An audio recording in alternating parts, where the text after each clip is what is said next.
16-year-old Kira Johnson loved engines more than anything in the world. While other kids her age were playing video games or hanging out at the mall, Kira was in her uncle's auto shop, her hands covered in grease, her mind buzzing with the sounds of pistons and crankshafts. She could listen to an engine purr and tell you exactly what was wrong with it, if anything. Her dream was to become a mechanical engineer, to build and fix the fastest, most powerful machines in the world.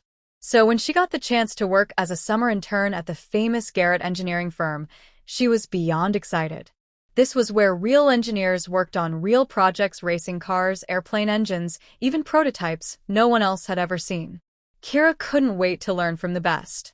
But the moment she stepped into the garage, she realized not everyone was as excited to see her as she was to be there. The garage was huge, filled with tools, machines, and half-built engines. Men in oil-stained coveralls huddled around workbenches, their voices low. When Kira walked in, those voices didn't stop, they just got quieter, like they were talking about her.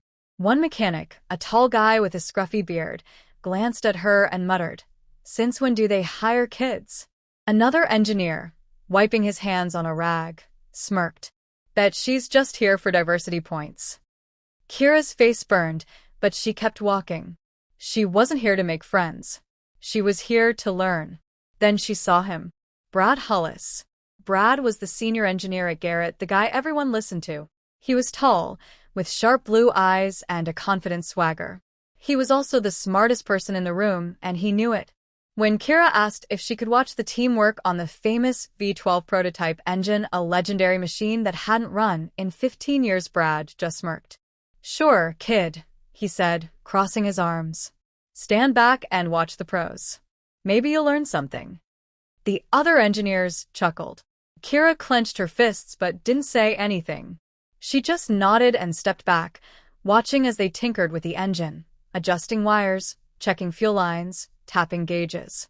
But no matter what they did, the V12 wouldn't start. It was like a sleeping giant, powerful, but silent. Kira watched closely, her mind racing. She knew engines.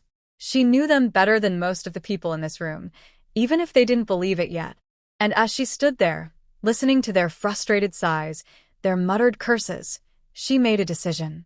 She was going to fix that engine, even if no one believed she could. Kira stood in the corner of the garage, watching the engineers huddle around the lifeless V12 engine. Their tools clinked and clinked, their voices sharp with frustration. No matter what they tried, the engine refused to wake up. Brad wiped sweat from his forehead and sighed. "This thing's cursed," he muttered.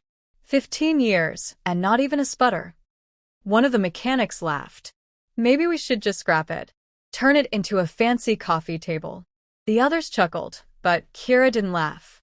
She stepped forward, her voice quiet but steady. "Can I take a look?" The garage went silent. Brad raised an eyebrow. "You?" Kira nodded. "I've worked on a lot of engines before. Maybe I can help." Brad smirked and waved his hand. "Knock yourself out, kid. But don't break anything." The other engineers exchanged glances, some amused, some annoyed. But they stepped aside, letting Kira near the engine. She crouched down, running her fingers along the cold metal. This wasn't just any engine. It was a masterpiece, a beast meant to roar. And yet for 15 years, it had been silent. Kira closed her eyes and listened, not with her ears, but with her hands. She felt the weight of the parts, the tension in the belts, the way the pistons sat frozen in their chambers. Then she saw it. A tiny, almost invisible misalignment in the camshaft sensor. It was buried deep, hidden behind layers of machinery. No wonder no one had noticed it. Her heart pounded. This was it. The reason the engine wouldn't start. She grabbed a wrench and adjusted the sensor, just a fraction of an inch. Then she checked the fuel lines, making sure everything was connected properly. The engineers watched, some rolling their eyes, others whispering to each other. Brad crossed his arms. "You done playing mechanic yet?" Kira ignored him. She took a deep breath and turned the key. For a second, nothing happened. Then, vroom. The engine roared to life, shaking the workbench, vibrating the floor beneath their feet. The sound was thunder, power, pure energy unleashed after 15 long years of silence. The engineers jumped back, their eyes wide. Brad's mouth hung open. Kira grinned as the engine settled into a smooth, powerful idle. The garage was dead silent. Then, slowly, one of the mechanics started clapping. Another joined in. Soon, the whole room was filled with applause. Brad didn't clap. He just stared at Kira, his expression unreadable. Finally, he stepped forward and cleared his throat. "All right," he said. "Maybe you're not just a kid after all." Kira wiped her greasy hands on her jeans and smiled. This was only the beginning. The next morning, the entire Garrett engineering firm buzzed with news about what Kira had done. Whispers followed her down the hallways. Asterisk, that's the girl who woke up the V12. Asterisk. Asterisk, no way she did it alone. Probably got lucky. Asterisk. Kira kept her head high, but her stomach twisted. She thought fixing the engine would make them respect her. Instead, some engineers seemed even more determined to prove she didn't belong. Brad intercepted her before lunch. "Johnson," he said, tossing a thick manual at her. "Since you're so smart, you can handle the dyno room today." The dyno room was where they tested engines at extreme speeds.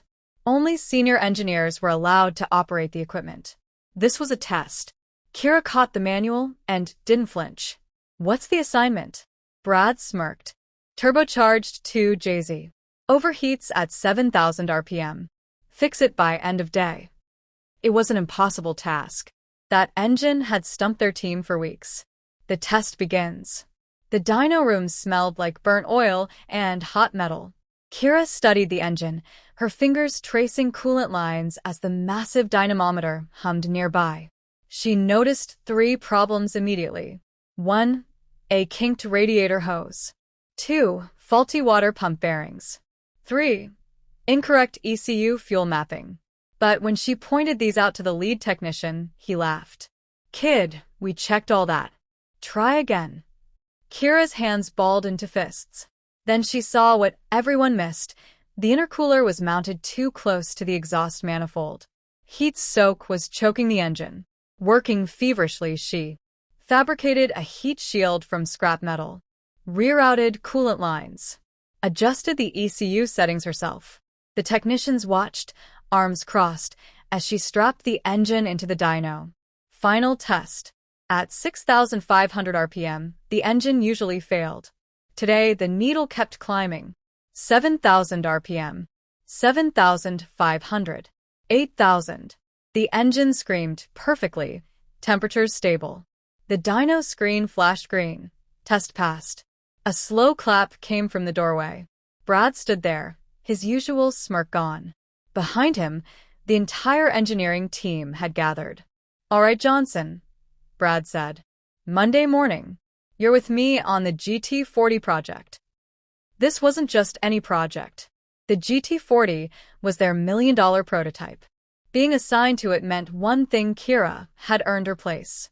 As she walked out that evening, the same mechanic who'd mocked her yesterday nodded respectfully. "See you Monday, engineer." Kira allowed herself one small smile.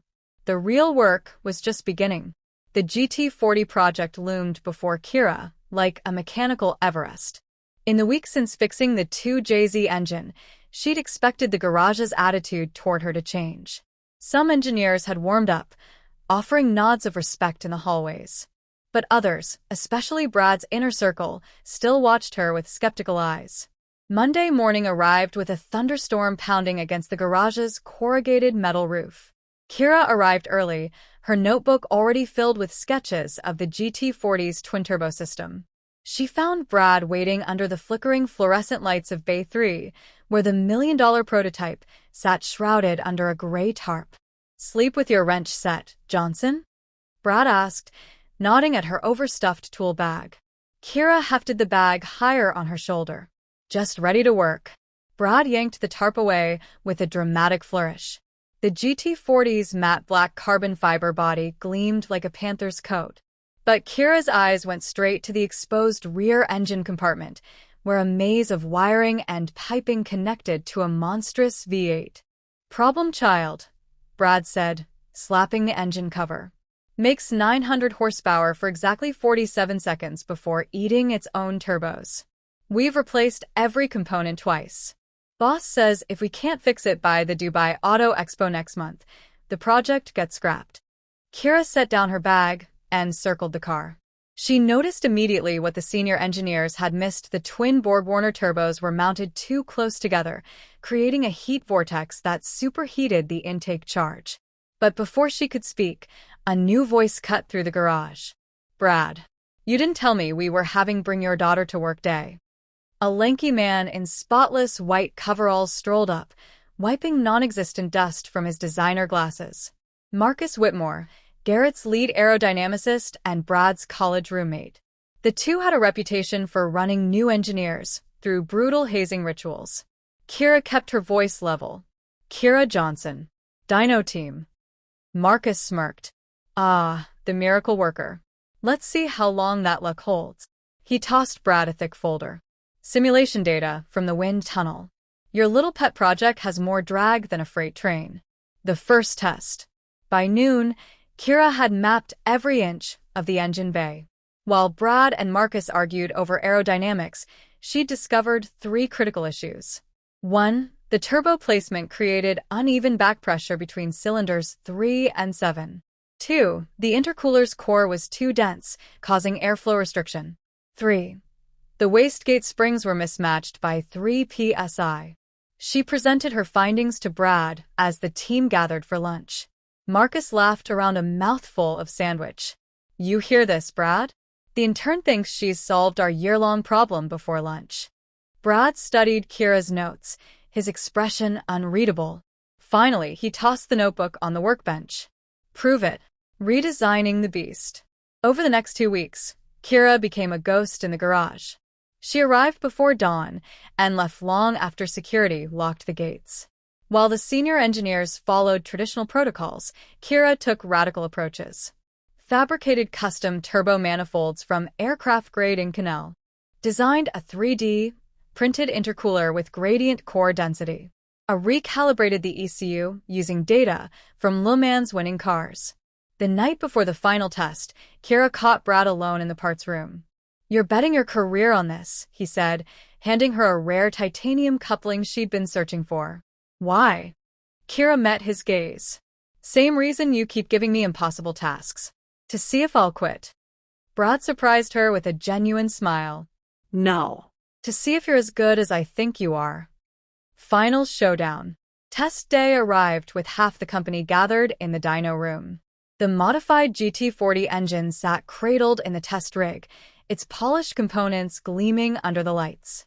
Marcus leaned against the wall, arms crossed. "Place your bets, gentlemen. I give her creation exactly 37 seconds before it grenades." Kira ignored them, focusing on the control panel. She initiated the test sequence. The engine roared to life, climbing smoothly through the RPM range. 5,000, 6,000, 7,000. At 8,500 RPM, the sound became a metallic scream that vibrated in their chests. The temperature gauges held steady. The dyno's digital display flashed record-breaking numbers. After 15 minutes at peak load, Kira killed the ignition. The sudden silence felt louder than the engine's roar. Brad was the first to move, striding to the still-smoking engine. He placed his hand on the valve cover, then turned to the stunned crowd. "Ladies and gentlemen," he said, "meet your new GT40 lead engineer." As the team erupted in applause, Marcus stormed out. But Kira barely noticed. She was already mentally drafting her next round of modifications. Somewhere in the back of her mind, she heard her uncle's voice. "The engine's just the beginning, kid." 5 years later, the crowd at the Detroit Auto Show erupted as the curtains dropped to reveal the new Hyperion X1. The sleek, silver prototype car gleamed under the spotlights, its revolutionary engine design the talk of the industry. At the center of the stage stood Kira Johnson, now lead engineer at Garrett Motors. The same engineers who once doubted her now reported to her. Even Brad, who had become her most trusted colleague, stood proudly to her side. As reporters shouted questions, one called out, "What's the secret behind the X1's unprecedented performance?" Kira smiled, running her hand along the car's hood. "It starts with listening," she said. "Engines speak if you know how to hear them, even the ones everyone else has given up on." Back at her apartment that night, Kira kept one special memento on her desk, the camshaft sensor from that original V12 engine. A reminder that greatness often hides in the smallest details. Down in the parking garage, her personal car waited. Not some fancy sports model, but the fully restored V12 prototype itself, its engine purring with the same roar she'd first awakened years ago. She turned the key, the powerful motor answering instantly. The road ahead was wide open. The end.